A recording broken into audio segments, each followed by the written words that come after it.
जय भवानी, जय शिवाजी, जय महाराष्ट्र।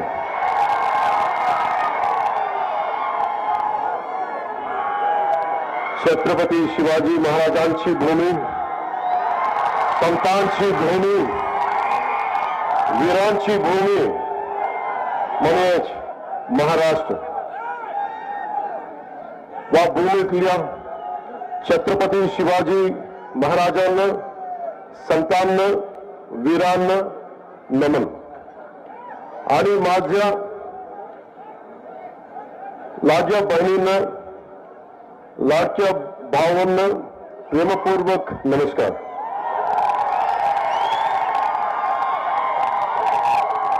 ఇక్కడికి వచ్చిన నాన్నదమ్ములకి, నక్క చెల్లెలకి, సోదరులకి మీ అందరికీ నా హృదయపూర్వక నమస్కారం। ఛత్రపతి శివాజీ మహారాజ్ నేల మీద అడుగుపెట్టినందుకు చాలా ఆనందంగా ఉంది।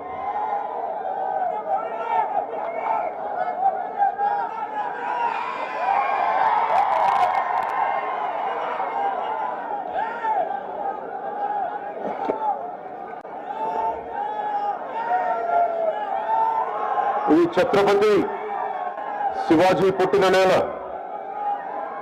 గొప్ప సాధువులు పుట్టిన నేల, ఎందరో మహనీయులు పుట్టిన నేల। ఆ మహనీయులందరికీ నా నమస్కారం।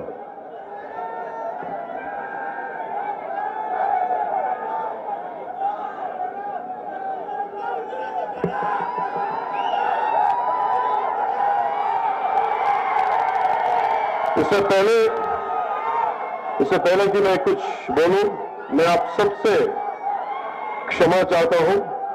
मैं मराठी बोलने का प्रयास कर रहा हूं क्योंकि मैं इस भाषा का सम्मान करता हूं, पर उच्चारण में कोई गलती हो जाए तो उसके लिए मैं क्षमा प्रार्थी हूं। मी मराठी बोलताना चुकलो, मी मराठी बोलताना चुकलो तर मला क्षमा करा। पांडुरंगाच्या वारीची परंपरा असणाऱ्या या महाराष्ट्रात मला प्रचार वारीसाठी नेता आलं, याचं मला आनंद आहे।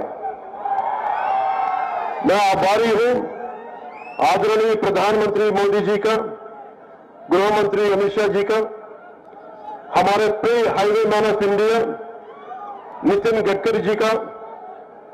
साथ ही मैं आभारी हूं महायुति सरकार के मुख्यमंत्री श्री एकनाथ शिंदे जी का, उप मुख्यमंत्री अजित पवार जी का, उप मुख्यमंत्री देवेंद्र फडणवीस जी का। साथ ही मैं आभार व्यक्त करता हूं मंच पे आसीन श्री अशोक चौहान जी को, श्री सत्यकुमार यादव जी को, श्री अजीत गोपचरे, डॉक्टर संतोखराव जी को, जितेश राव साहब को, संजय जी कोडगे जी को, विष्णुवर्धन रेड्डी जी को, श्री प्रवीण साले को, श्री बीबी पाटिल जी को, श्री विरूपाक्ष महाराज जी को मैं नमस्कार करता हूं।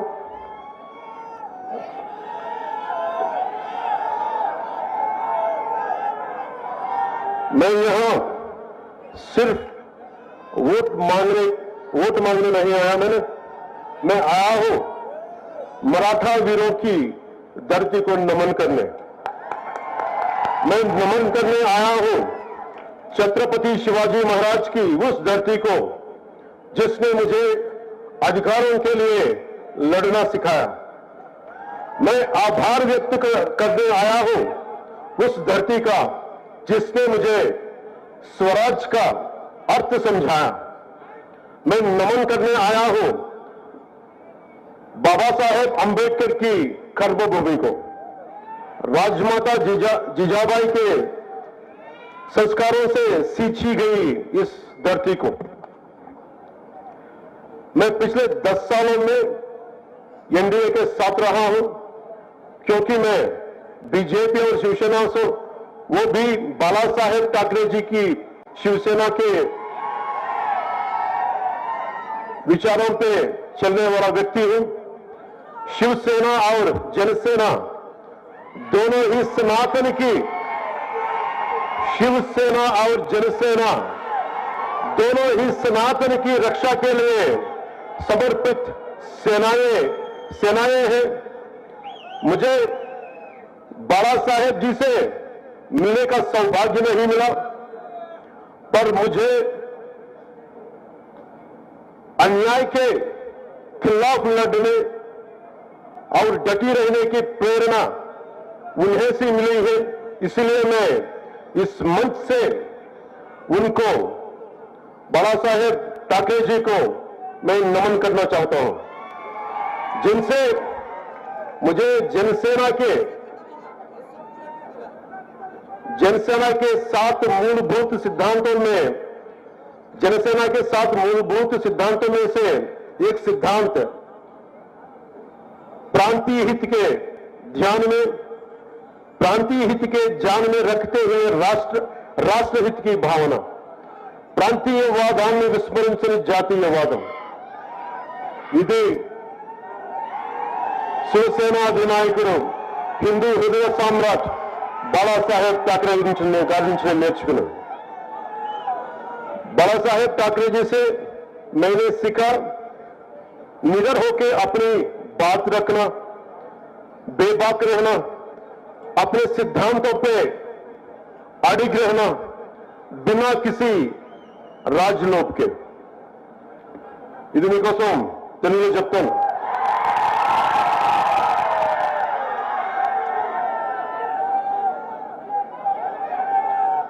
నేను కేవలం ఓట్లు వేయమని అడగడానికి రాలేదు। ఎందరో మహనీయులు పుట్టిన ఈ మహారాష్ట్ర నేలపై నాకున్న గౌరవాన్ని తెలుపడానికి వచ్చాను।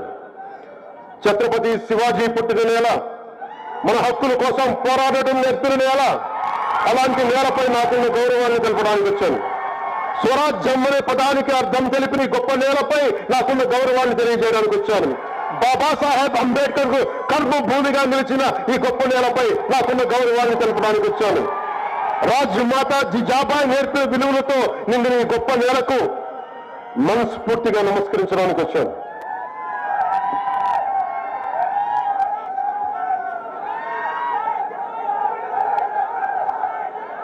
నాకు బాలా సాహెబ్ ఠాకరే గారిని ఆయన జీవించి ఉండగా నాకు కలిసే అవకాశం రాలేదు, కానీ అన్యాయాలను, అక్రమాలను ఎదిరించడంలో ఆయన నాకు బలమైన స్ఫూర్తి। సనాతన ధర్మాన్ని ఏమాత్రం భయపడకుండా పరిరక్షించడంలో బాలా సాహెబ్ ఠాకరే గారు నాకు స్ఫూర్తి। జనసేన 7 సిద్ధాంతాల్లో ఒకటైన ప్రాంతీయతను విస్మరించని జాతీయవాదం అనే సిద్ధాంతానికి బాలా సాహెబ్ ఠాకరే గారి స్ఫూర్తి। అలాంటి బాలా సాహెబ్ ఠాకరే గారికి నా వందనాలు। ఏ విషయాన్నైనా ధైర్యంగా చెప్పడం, బాలా సాహెబ్ గారి దగ్గర నుంచి నేర్చుకోవాల్సింది ఏ విషయాన్నైనా ధైర్యంగా చెప్పడం, నిర్మోహమాటంగా నిక్కచ్చిగా ఉండడం, అధికారంతో సంబంధం లేకుండా మన సిద్ధాంతాలకు బలంగా కట్టుబడి ఉండటం బాలా సాహెబ్ ఠాకరే గారి నుంచి నేర్చుకున్నాం।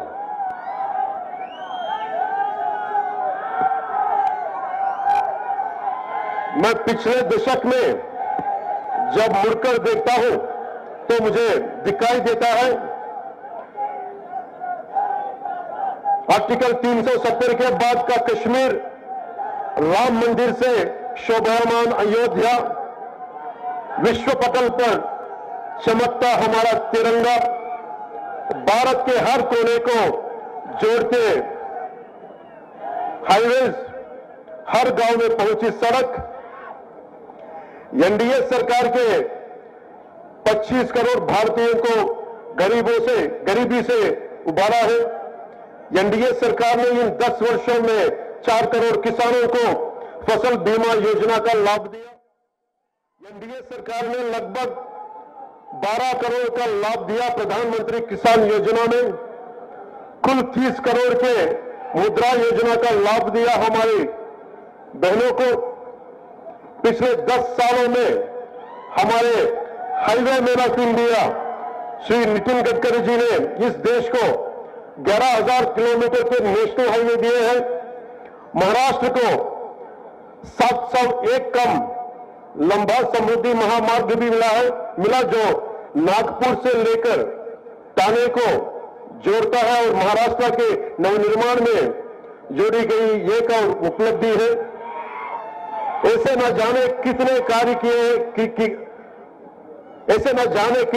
किए गए हैं और किए जा रहे हैं जो महाराष्ट्र को 2038 तक $1 ट्रिलियन की आर्थिक व्यवस्था बनाएंगे और महाराष्ट्र भारत को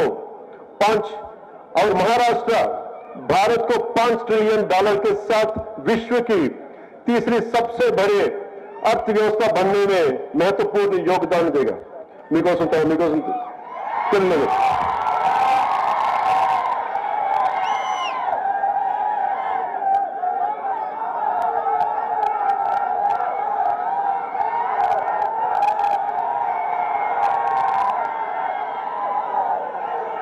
గడిచిన 10 సంవత్సరాలు ఒక్కసారి గమనిస్తే ఆర్టికల్ 370 తర్వాత కశ్మీర్ కనిపిస్తుంది, దివ్య రామ మందిరంతో అలంకరించబడిన అయోధ్య కనిపిస్తుంది, ప్రపంచ పటంపై రెపరెపలాడుతున్న తిరంగా కనిపిస్తుంది, దేశం నలుమూలలను కలిపే రహదారులు కనిపిస్తున్నాయి, పల్లె పల్లెకు విస్తరించిన రోడ్లు కనిపిస్తున్నాయి.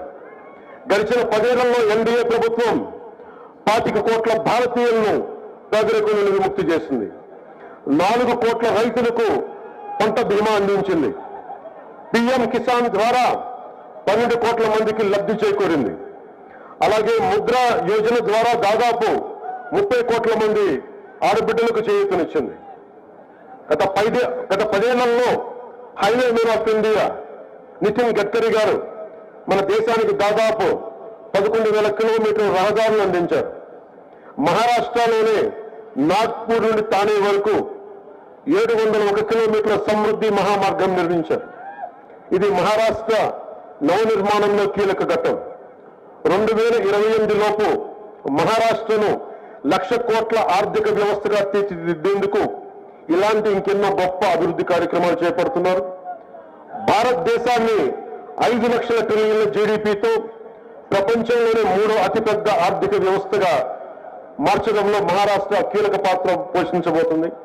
ఇలాంటి తరుణంలో మన డేగ్లూర్ నియోజకవర్గ అభివృద్ధి చాలా కీలకం.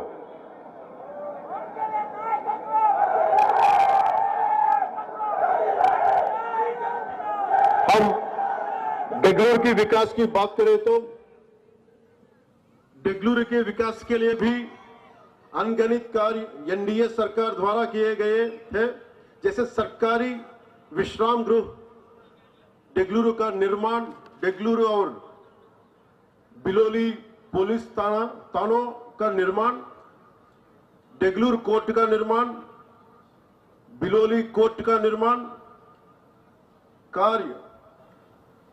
कार्य है। हेमंतनाथी मंदिर का कार्य भी पूरा हो चुका है। बिलोली से कुंडलवाड़ी रोड भी बनकर तैयार है और हर घर जल योजना के कार्य भी 50% पूरा हो चुका है। ये जो सतत विकास कल कार्य एनडीए की सरकार में हुआ है और हो रहा है, यह इसी गति से होता रहे, इसके लिए हम क्या कर सकते हैं? हम उस सरकार को चुन सकते हैं जिसने महाराष्ट्र को 1 ट्रिलियन की अर्थव्यवस्था बनने का सपना देखा है। वो एनडीए सरकार है। इस सपने को पूरा करने के लिए हमें साथ चाहिए डेगलूरू की युवा शक्ति का, डेगलूरू की बहनों का, डेगलूरू की माताओं का।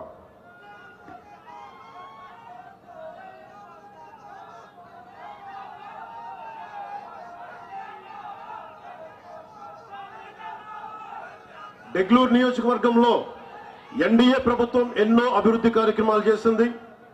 ఎన్డీఏ ప్రభుత్వంలో ప్రభుత్వ విశ్రాంతి గృహం, డెగ్లూర్ బిలోలి పోలీస్ స్టేషన్ నిర్మాణం, డెగ్లూర్ కోర్టు నిర్మాణం, బిలోలి కోర్టు నిర్మాణం, హేమంత్ పంతి ఆలయ నిర్మాణం, కుందల్వాడి నుండి బిలోలి రోడ్డు మార్గం కూడా నిర్మాణం పూర్తయింది. అలాగే హర్ ఘర్ జల్ యోజన పథకం కింద 50% పనులు పూర్తయ్యాయి. డెగ్లూర్ నియోజకవర్గంలో ఇదే వేగంతో అభివృద్ధి కొనసాగాలంటే మనం ఏం చేయాలి? మహారాష్ట్రను 1,00,000 కోట్ల ఆర్థిక వ్యవస్థగా మార్చాలనే సంకల్పంతో ఉన్న ప్రభుత్వాన్ని ఎన్నుకోవాలి. ఈ కల సాకారం కావాలంటే ఎన్డీఏకు ఇక్కడున్న యువత, డెగ్లూర్ యువత, డెగ్లూర్ ఆడబిడ్డల మద్దతు, డెగ్లూర్ ప్రజల సహకారం కావాలి.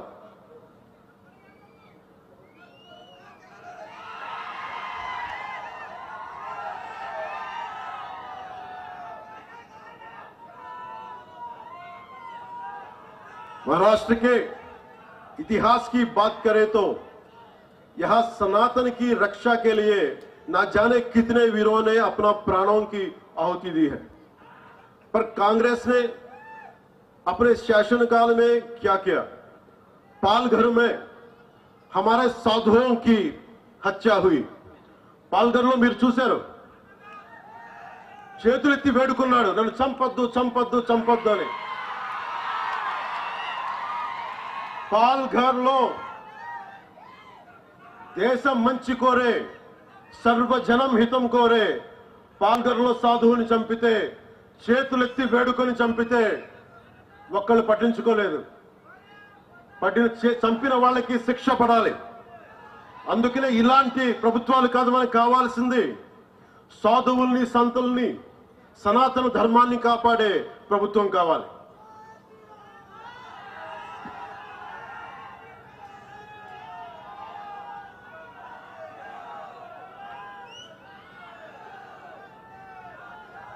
आपको याद है पालघर में हमारे साधुओं को कैसी हत्या हुई, और विशालगढ़ के ऐतिहासिक किले पर, మీకు విశాల్గఢ్ కిల్లా తెలుసు కదా మీకు, అది అన్యాక్రాంతం అయిపోయింది. ఆక్రమణదారులు దాన్ని కైవసం చేసుకున్నారు. శివాజీ పోరాడింది వీరి మీదే, కానీ ఈ రోజున మళ్ళీ ఇంకోసారి పోరాటం చేయాల్సిన పరిస్థితి. और विशालगढ़ के ऐतिहासिक किले पर अतिक्रमण हुआ, और यह मुद्दा धर्म से नहीं जुड़ा बल्कि शासन की लापरवाही और एक वर्ग विशेष को नाराज ना करने की आदत के कारण पैदा हुआ समस्या है. अधिकारियों ने इसकी सुरक्षा क्यों नहीं की? मराठों द्वारा बनाए गए दुर्ग केवल वास्तुकला के नमूने नहीं है, बल्कि भारत के संरक्षक, सनातन धर्म के संरक्षक है.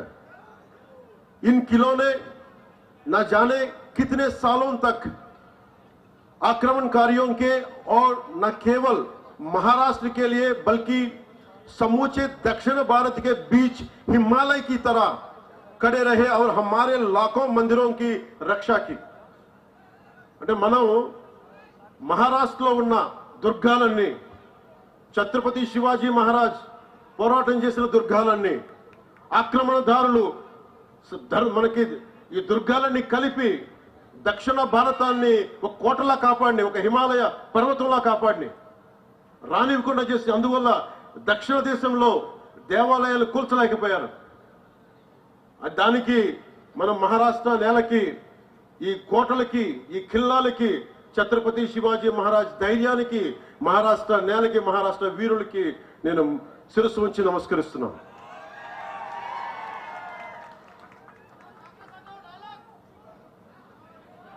सोचिए, अगर ये किले नहीं होते तो हमारे हजारों मंदिरों की क्या स्थिति होती?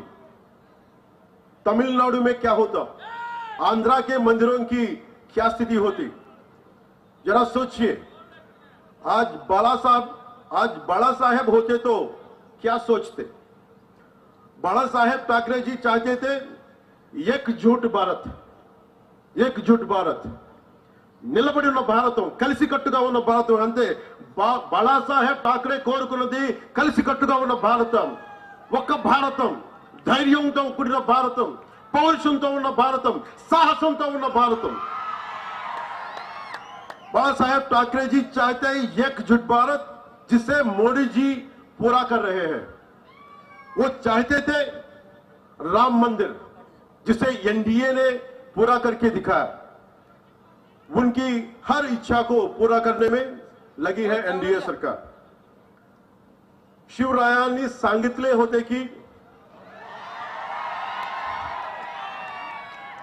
शिवरायांनी सांगितले होते की मराठा तिथू का मेळ व्हावा, धर्म वाढ, महाराष्ट्र धर्म वाढवावा।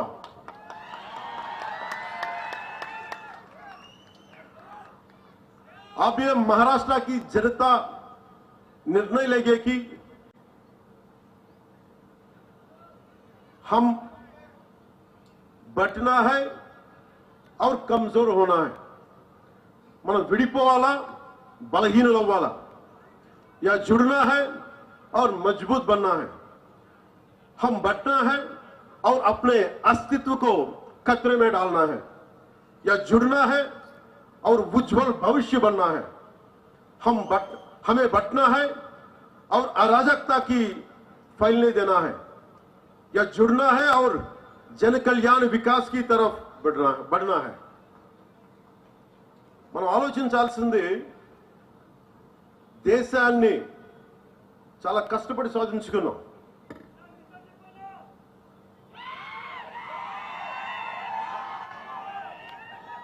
మన దేశాన్ని రక్షించుకోవడంలో నిర్ణయం మీ చేతుల్లో ఉంది। విడిపోయి బలహీనపడదామా లేదా కలిసి బలంగా నిలబడదామా? విడిపోయి మన అస్తిత్వాన్ని ప్రమాదంలో నెట్టేద్దామా లేదా కలిసి బంగారు భవిష్యత్తు నిర్మించుకుందామా?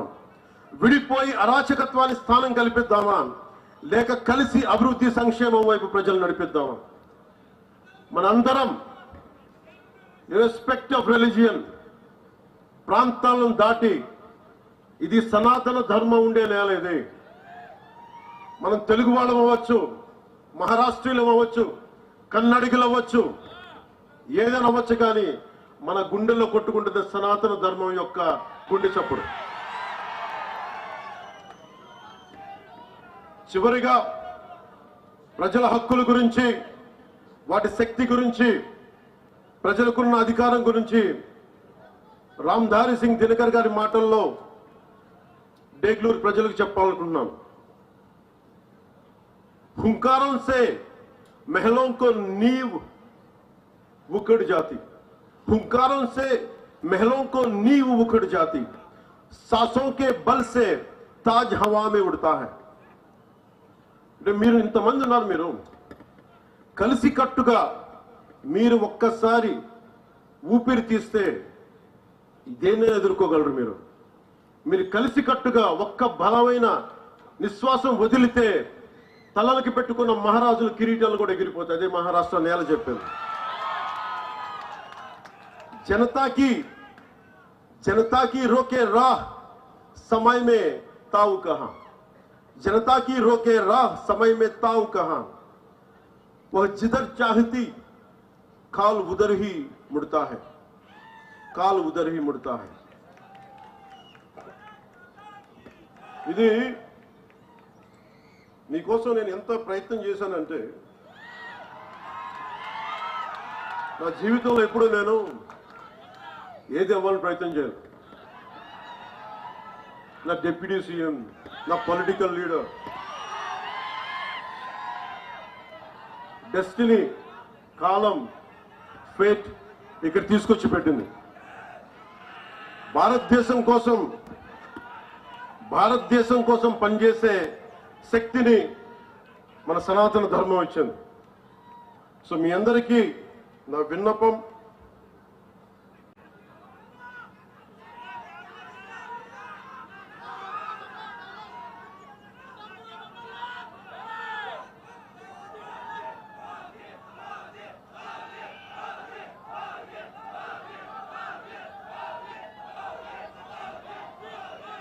ఓజీ గురించి చెప్తాం।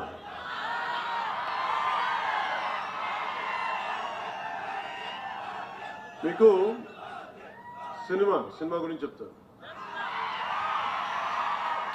సినిమాల్లో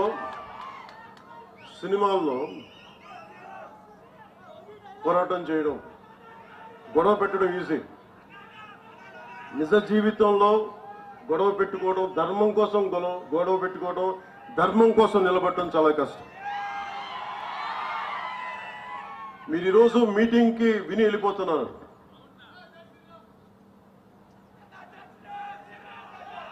రామనామం లేకుండా ఏ హిందూ గుండెలో రామనామం లేకుండా ఉంటుంది. ప్రతి ఒక్క హృదయంలో రామనామం మోగుతూనే ఉంటుంది. మీరు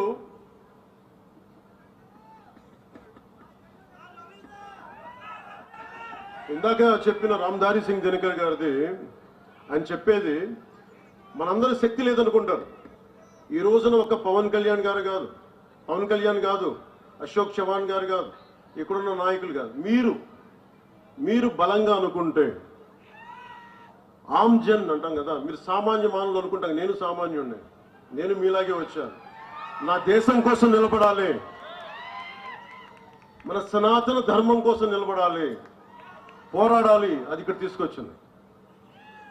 సో రామ్ధారీ సింగ్ దినకర్ గారు చెప్పింది, राष्ट्र कवि कहते हैं जनता या आम जन के हुंकारों से, उसके उग्र रूप से, आम जन की ललकार से सामान्य भवन तो क्या, बड़े बड़े मजबूत महलों की नींव भी उखड़ जाया करती है। जनता में इतनी अधिक शक्ति निहित होती है कि उसके सांसों की तेजी से राज सत्ता के मुकुट हवाओं में ఊడిగయా కడితే. మీరు నిజంగా ఒక్కసారి మీరు ఎంత నిద్రాణమైన శక్తి ఉందంటే, మీరు బయటికి వస్తే మహామహులు పెట్టుకుని ఈ దేశాన్ని విచ్ఛిన్నం చేద్దామని హైదరాబాద్ నుంచి వచ్చే 15 నిమిషాలు ఇవ్వండి, హమ్కో 15 మినిట్ దీజే, అలాంటి వాళ్ళందరికీ కూడా వాళ్ళ హైదరాబాద్ నుంచి వచ్చి, ఓల్డ్ సిటీ నుంచి వచ్చి ఇక్కడ చెప్తా ఉంటారు కథలు.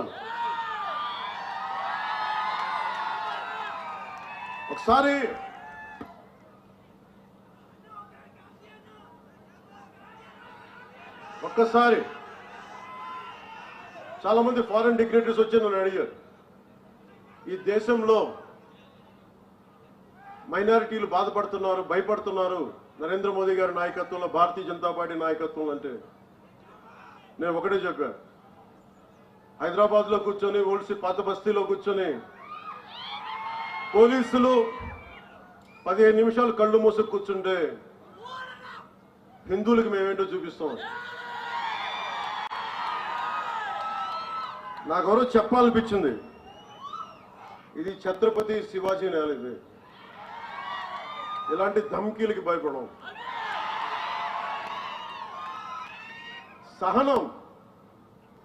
సహనం పిరికితనం కాదు, సహనం మంచితనం. కానీ మంచితనంతో గొడవ పెట్టుకోకూడదు. సో అలాంటి వాళ్ళకి మీరు కలిసికట్టుగా ఉంటే ఏదైనా సాధించవచ్చు. इतनी हिम्मत या ऐसा दुस्साहस समय वक्त या काल चक्र में भी नहीं है कि वो जनता का रास्ता रोक सके. అంటే మీరు అనుకుంటే మటుకు మన దారిలో ఎవరు ఏది ఆపలేరు మిమ్మల్ని.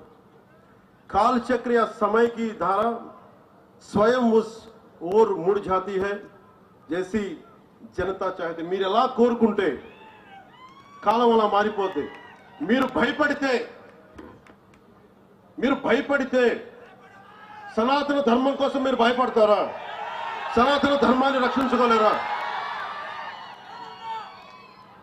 ఈ దేశం ఒకసారి మతపరంగా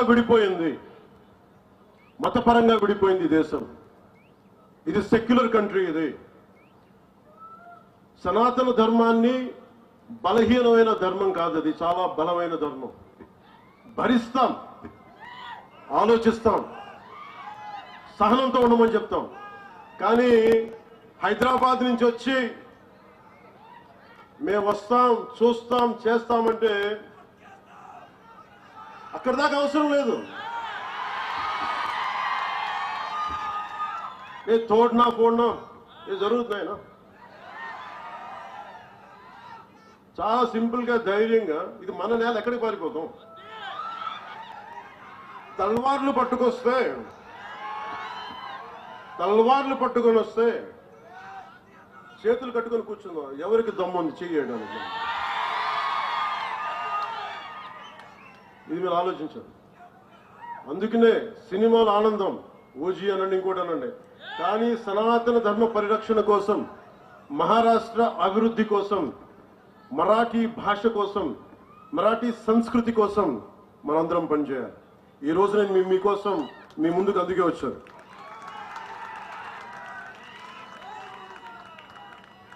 సో నాతో పాటు శ్రీ అజిత్ గోప్చడే, మాన్యవర్ శ్రీ అజిత్, డాక్టర్ అజిత్ గోప్చడే, అలాగే నాందేడ్ లోక్సభ సీట్ నుంచి డాక్టర్ సంతూక్రావు హంబర్డేజీ వారు పోటీ చేస్తున్నారు.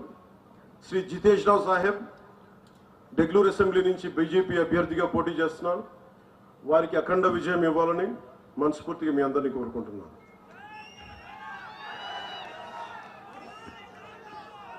సో ఎలా ముగిద్దాం సభని?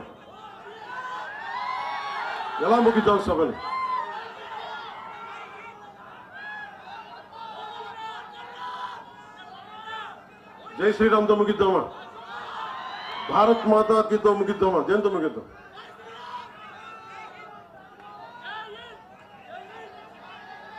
భారత్ మాత ముందు నేలకి నమస్కారం చేద్దాం, నేల తల్లికి, తర్వాత రాముడికి చేద్దాం. భారత్ మాతా की जय, भारत माता की जय, जय महाराष्ट्र, जय भारत, जय श्री राम, जय हिंद.